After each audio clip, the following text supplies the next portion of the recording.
Alright guys, welcome back to the channel. We had some technical difficulties. Still have not got the mic where I want it in this helmet.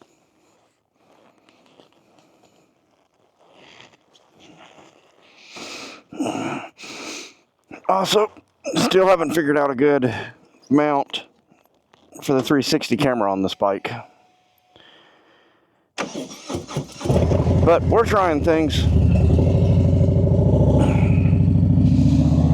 Anyway guys, while you're watching this, I am riding this bike to Florida for Christmas. Hopefully the wind noise isn't killing y'all too bad. I always worry about that.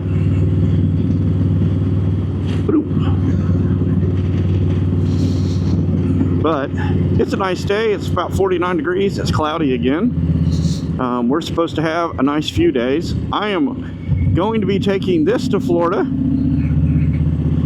and not Project Camera, because Project Camera, sadly, has to be used for work again. The Focus, with 439,000 miles, the timing chain tensioner gave up the ghost on it, and it's burning oil. Basically, to go through all the work to put a timing chain on it and not put an engine in it would just be silly at this point. So I'm going to be ordering an engine when I get my military retirement plan check, or my disability check, whatever you want to call it. So yeah, we will get that going soon. So y'all get shorts on that as we're doing that. You know, I drive 378 miles a day. Again, it doesn't make sense for me to go buy a newer vehicle just to kill all the resale on it. An engine is, you know, $500, $600 from a junkyard. So we're going to get that engine. I'm going to put a timing set on it. Do the clutch while we're in there. You know, all the regular stuff that's easy to do with the engine out of the car will get knocked out. And then hopefully I will be 100% good to go for a good little while. It is what it is. As y'all seen, I've been working on the Ranger. But yeah, while y'all are watching this, I'm riding the Harley to Florida. It'll be my first long trip on this Harley. I've done it multiple times on my Road Glide when I had that. You know, I've done it on a V-Rod. I've done it on an FX DRS. This bike will be more comfortable than both those bikes. You know, I've done it on the KLR a couple of times now, so now it's time to do it on this one. The only bike I haven't done the trip on that I've had for a while is I did not do the trip on the on my VMAX yet. I have my reasons for not doing the trip on the VMAX yet. You know, for a long time I didn't know if I could make the brakes between gas stops. But, you know, I just haven't done it yet. I've done a trip that long on the VMAX. Like, I've gone from the Dragon's Tail back home, which is the same distance. So I have done that long trip. I just haven't done it down to Florida yet. And I don't know if I will. I have my reasons. But what I wanted to talk about in this video, and it kind of got brought up because I saw another video talking about it, and I want to make this very clear. This will be a very broad subject when it comes to motorcycle clubs. I do not speak for any other club other than my own, and I do not speak for club business. You'll never hear me say any of that. If you need general information, I'll gladly respond the best I can to any general information. But y'all got to remember, I don't know every club. I don't know every chapter of every club. I have my way of doing things, and our way of doing things could be different from another club's way of doing things. And it is in some cases, in a lot of cases.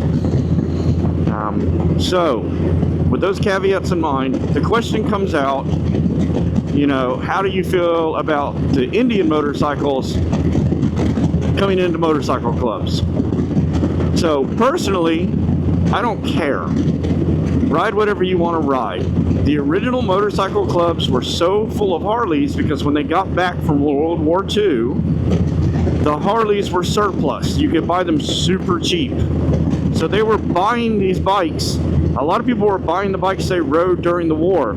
You know, you could pick up a Harley war bike ridiculously cheap back then. It was probably one of the cheaper modes of transportation you could get.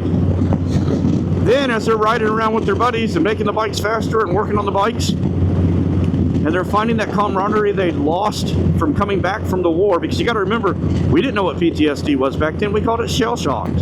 We didn't have a clue why these people were having these problems. And that war was different. They weren't shooting each other, you know, in that war. I mean, they were, but, you know, there was still some trench fighting going on. There was still, I clubbed some dude's head in with the axle of a tractor that I turned into a club because I couldn't get to the trench sweeper, aka the shotgun, in time. You know, I stabbed someone with a bayonet. You know, I gutted some dude. I slit his throat. That's what was going on in those wars. So they were dealing with stuff and had nowhere to go with it. Just, it was what it was. We didn't know the things we know back then. So they lost that camaraderie, and they found it again in the motorcycle clubs. That's why if you get around a lot of motorcycle clubs, you'll see ranks. You'll see a sergeant at arms. You'll see a president. You'll see a vice president, a treasurer, a secretary. You'll see these rigidity, these standards that are set a certain way. So, you know, that's where a lot of this stuff comes from. And some stuff comes from pop culture movies. The Harley thing happened because Harleys were good, reliable, and clubs got tired of other bikes breaking down that at the time they couldn't get parts for. The original club guys, they rode whatever they could get their hands on. You know, Royal Enfields, whatever, you know, Indian, etc. Now, another point that the Indian guys are making with, well, we should, you know, we're the oldest American motorcycle company. You know, we started in 1901 and Harley started in 1903. Yeah, the difference is Harley didn't go out of business multiple times. Harley didn't get sold to multiple places. Royal Enfield is owned Indian, and some weird Indian companies owned Indian. There was a giant gap from like 70 something to 2000 or 99. Like, I'm sorry, Harley won that war. Harley is America's bike brand. Now, because of those giant gaps and those multiple sales, Harley's dealer network is insane. That is why I ride a Harley. That, I like the people at my Harley-Davidson dealership better than I did the Indian dealership. But when I'm traveling, I know any city I stop at will have a Harley dealership. Any decent-sized city I stop at is going to have a Harley dealership, or there's going to be one within 40 miles, you know, of that city. There are 2 Harley dealerships within 30 to 40 miles of my house. So the dealer network for me, as a person that actually gets on bikes and drives long distance, etc., that was a peace of mind. And I've never had to really use it other than bathroom breaks. I enjoy stopping there for bathroom breaks over gas stations. They're cleaner. And I kind of collect the little pins from the different dealerships. So I enjoy going into those, stopping and getting those things. Now, again, I have no problem with whatever bike in whatever club. If you want to ride a Honda VTX 1300 or a Goldwing and your club will allow it, great. I personally think that you should be able to ride whatever you want to ride. You know, in my club, I ride whatever I want to ride. If I want to ride my KLR that day, I ride my KLR that day. If I want to ride my VMAX, I ride my VMAX. You know, to be honest, as far as cruiser bikes go, the VMAX 1700 is still my favorite bike. And out of my bikes, my favorite bike is probably my KLR. That's the one I ride the most. I ride it the most because it's cheap on gas, it's easy to get around town in, it's big enough that I can do anything I want, it's easier to haul stuff on. You know, I'm not worried about trashing that KLR as much as I am worried about trashing my Harley or my VMAX. You know, I'm not worried that somebody's going to knock it over in a parking lot because it's got all the bars on it. You know, and it's just a fun bike to ride. It reminds me of like a bigger Grom.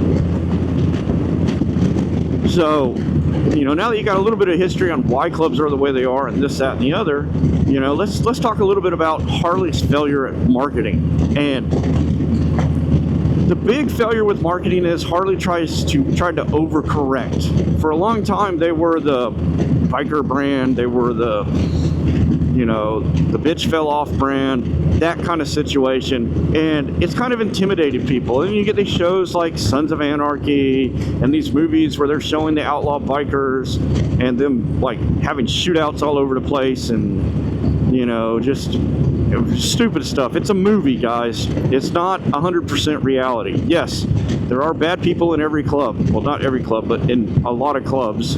You can find good people, you can find bad people. Sometimes people do stupid things. It's on the news. You don't have to Google search it hard to find it. You know, it's sad, but it happens. There is no way of fixing that either. Hello, Mr. Officer. He's tucked in there by that church. There's no way to really fix the fact that people do that sometimes. Like, yes, there are people that are on drugs, but there are people that are on drugs as doctors too. You know, there are doctors that have been brought up on killing people. If you want to be blunt about it, the biggest criminal fines or civil fines in history have been paid out by pharmaceutical companies. So, like, you know, what I'm trying to get at is, with motorcycle clubs, again, it falls back to that military side of thing. It's all about respect. You know, if you're respectful, 9 times out of 10, you won't have a problem. You know, you will see these Harley guys that get upset because people pass them or whatever. I would like to see more than just the Harley guy at the light yelling. I'm curious, did the sport bike guy go ripping by him in the same lane? You know, that would heat me up pretty good. If I'm driving at 80 in, you know, one lane and you pass me going 90 or 100 miles an hour and I never knew you were there, and all of a sudden, boom, you're sharing the lane with me, yeah, I'm not going to be in a good mood.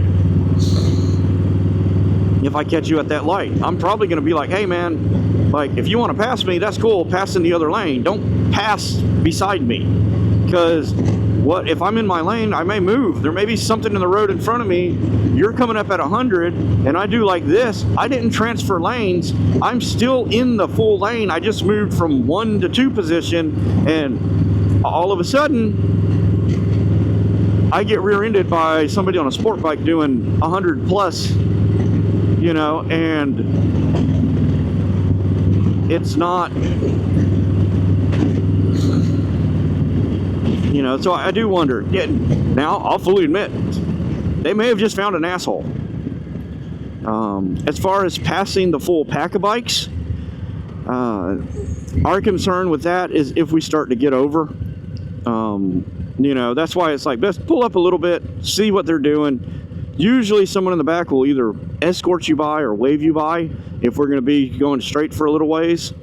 You know, if not, we may get over. But in general, the way I look at it, and again, this is just me, I'm not, in general, if you pass me safely in a completely different lane, I don't care. You know, that you're no different than me than a truck going by. It is what it is. I don't own the entire road. But I do feel like, and you got to remember, for a lot of people that don't ride motorcycles, the motorcycle community is a small community. If somebody's doing something dumb on a bike, I hear about it. Even if I have never met that person before, anything else, it gets to me. You know, people at work get curious about things and I get asked, etc., etc. So there's that. But Harley wanted to get away from that reputation. So they started doing, you know, pulling people in off the street. I forget the term for it. I just said it this morning.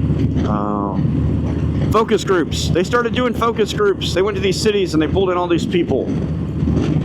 And they started doing focus groups. And the focus group said, you need to be more inclusive. You need to bring bicycles in. You need to make us feel welcome. And then we go into a Harley dealership. Well,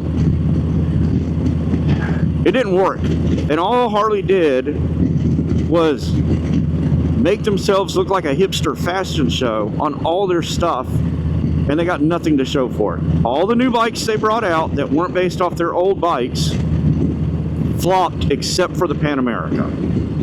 The Pan America was the only one. And the reason the Pan America didn't flop is you had a lot of Harley riders like me that wanted that adventure bike option, but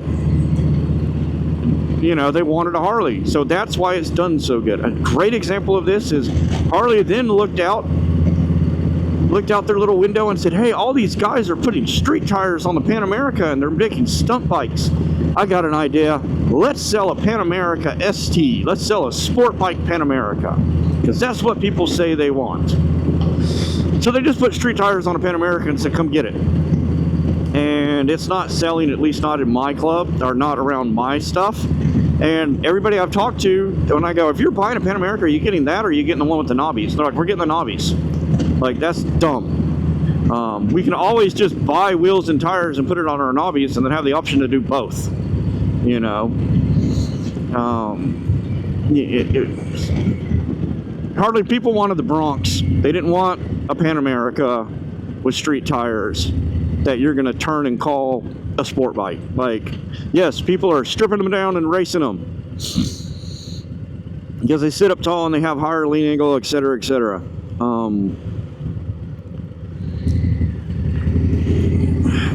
Swing and a miss, because you did it half-assed.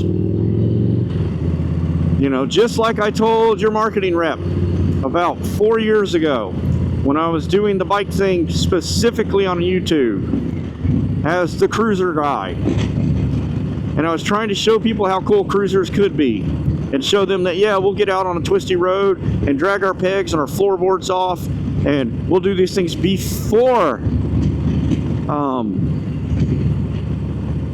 King of the Baggers was a thing. Like, we were doing this stuff. That's why King of Baggers got so big so quick, is because we were already doing this stuff, and you made a race series for us. And then Moto America, in my opinion, screwed it up by turning it into NASCAR. Really, if you can't buy the part that goes on that bike to make it go around the course, I'm not interested in watching it. You know? And that's why their views have fallen off. I'm sure it's still the strongest segment on their show. It was for a long time, their races, but those views fell off because people didn't want to watch it. Because all of a sudden the bikes went from the bike I have in my garage to, you know, a bike that I can never afford to buy or can even build because parts are not available to, one, to build it, and two,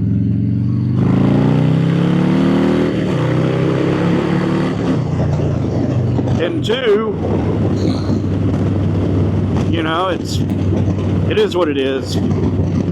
Again, like everything, I just go, that's not for me now, and I move on. Now, with that being said, I'm glad they did it. It's definitely added to our marketing. It's added parts availability, all these things. So I'm very happy it got done. I just wish it was done better.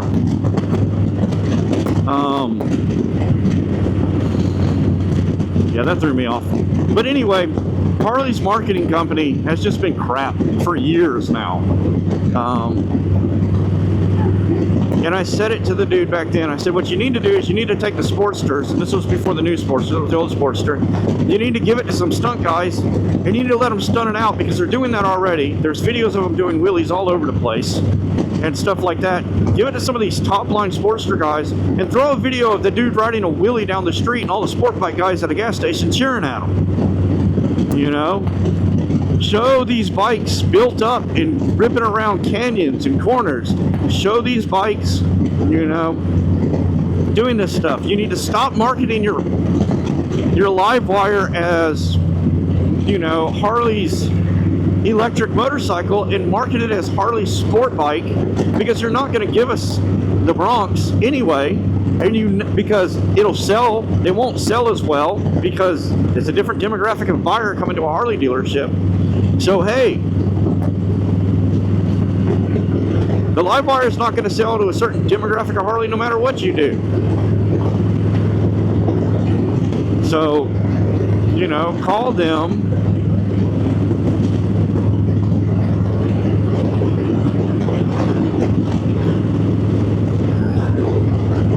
You know, call them your sport bike and sell them as your sport bike.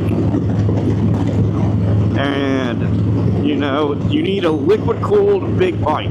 You need 150 horsepower, liquid-cooled big bike. My recommendation with that is make the Road Glide the liquid-cooled bike, because you're going to then be more competitive against Indian on the racetrack, because Harley just isn't right now. And keep the Street Glide as your air-cooled. That way you have a bike that will sell to the people that want to buy it, buy an air-cooled bike. You'll still have that big, simple air-cooled bike, because to me there's something beautiful about that. But you'll have that performance bike for those that want that performance bagger. And the response I got was, you're just unusual compared to our people we got. Yeah, well, the people you got don't ride motorcycles. The people you drug into that focus group don't ride motorcycles.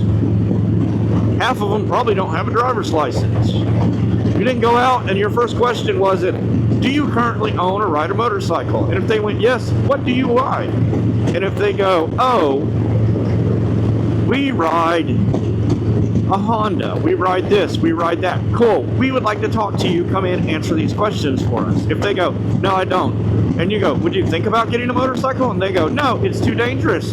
Cool, I don't need to talk to you, because no matter what, you're not buying a bike. You know, they were talking about, oh, we got to get the demographic and age down, because it was like 65 at the time, or 56 or something like that. And at the time I was in my 30s. I'm like, I'm the demographic you were looking for. I'm telling you what we're interested in. And you look at me and go, well, you know, we appreciate this, but you're weird and your friends are weird and you're not the norm. No, we're not. We are the 2% of people that ride motorcycles in the country. And probably the 0.05% of people that are in a motorcycle club. Like, it's frustrating. It's frustrating because I'm seeing a company that has so much potential and is so cool and can be so cool and is so much fun to get out and ride. And you can always find people riding Harleys. If you need a riding group for your buddies to ride with you for Harleys, you don't have one. All you have to do on a Friday, Saturday, or Sunday is hop on your Harley, ride down to the Harley dealership and hang out for a little bit, and eventually a group of people are going to show up, start talking to them, and before you know it, you're riding somewhere. Because we just need an excuse, and it doesn't have to be a good one. You know, it's like when you get a pilot's license. You know, all of a sudden, hey, this airport 500 miles away has a really good burger. Cool, let's go. And you hop in the private plane and you fly 500 miles, not because you really wanted a burger, but just because you wanted to fly somewhere. The same thing happens with motorcycles. You know, there's a burger joint 5 minutes from my barbecue place, 5 minutes from my house. I love it. It's great. I've been eating there since it was a food truck. Saturday or Sunday, me and my friends will decide we want barbecue, and we'll ride 200 miles to the other side of the state to have barbecue. It's not because we can't find good barbecue. It's because we just wanted an excuse to go for a ride. But, you know, you're going to want to turn it into this hipster show, and you want to jack the prices up on the same bikes, and you want to know why nothing's selling. That's why you should be the muscle bike brand. My 2017 VMAX that was designed in 2004 should not still be the pinnacle of cruiser bike performance. And the fact that Harley isn't is stupid. It's laziness. It was resting on their laurels.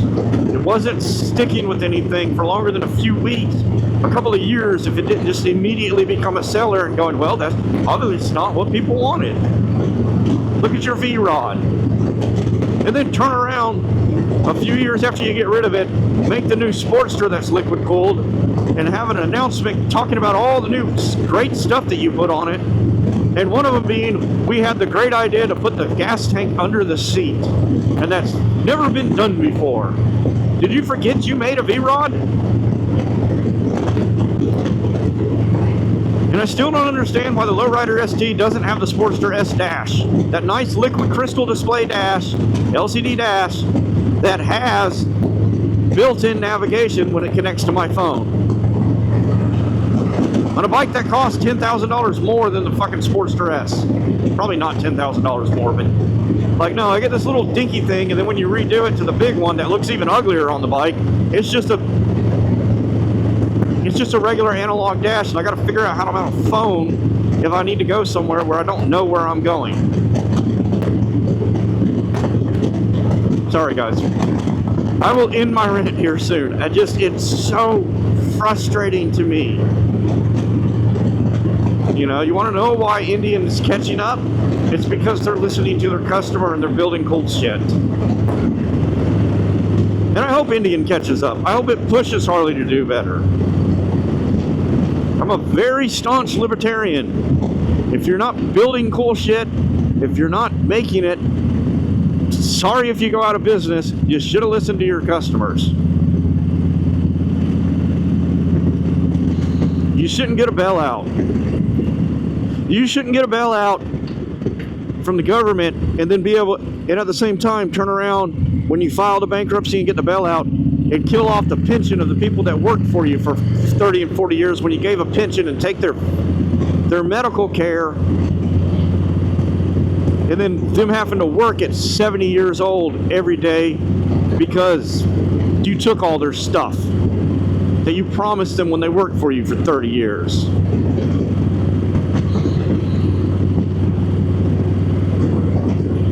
And that did happen. And they got a bailout. And I love Chevy. I love the Corvette. I love the Camaro. I love their trucks. The favorite vehicle in my yard right now is my H3 Hummer.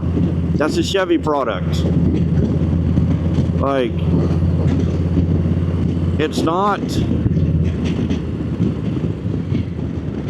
right. And I know that took a left turn. I'm sorry, guys. I'm frustrated. All the cars are breaking down, and I'm working nonstop, and now I'm having to drive my personal car for work, and I'm just going to rack up a ton more miles on it, so I'm frustrated. You know, you're not getting the happier Chris. You're getting the, well, this sucks, so let me strap my belt on, put my waders on because the shit is now waist high, and deal with this. So, you know, I've said it before, I make a mental choice to wake up and stay positive and be positive. Sometimes I'm not. Sometimes I'm frustrated, angry, and I want to burn the whole world down. You know, sometimes I want to walk into work and just be like, I quit. Fuck you. Find somebody else. I'm going home. And leave. And tell the judge at the bankruptcy, hey, y'all won. Congratulations. Take whatever you want. I'll start over with nothing. You know, you want the Hummer that needs a new engine, come get it. You want the Lowrider ST, you can take it. You want any and all of it, come. I don't care. You want my house? Go for it. My 760 credit score, 780 credit score, depending on where you look, it don't matter. I don't like using it anyway. You know, it's not real. It's a game. Real is the people you get to hang out with. Real is who you break bread with. Real is when you're sitting on the side of the road and they drive 4 hours to come get you. That's real. The rest of this stuff is a game. You know? And it's just a matter of how well you play it. So, a lot of people are fighting, and really what you're playing is chess, guys. But, you know, what do? You got to get up, you got to put food on the table, and you got to keep working. You know, I know that took a bad left turn at the end. I'm sorry, but yep. Anyway, guys, we're almost to work. But yeah, that's kind of my thing. Harley could turn themselves around relatively quickly if they would just if they would just, you know, become the muscle bike brand, not the junk brand.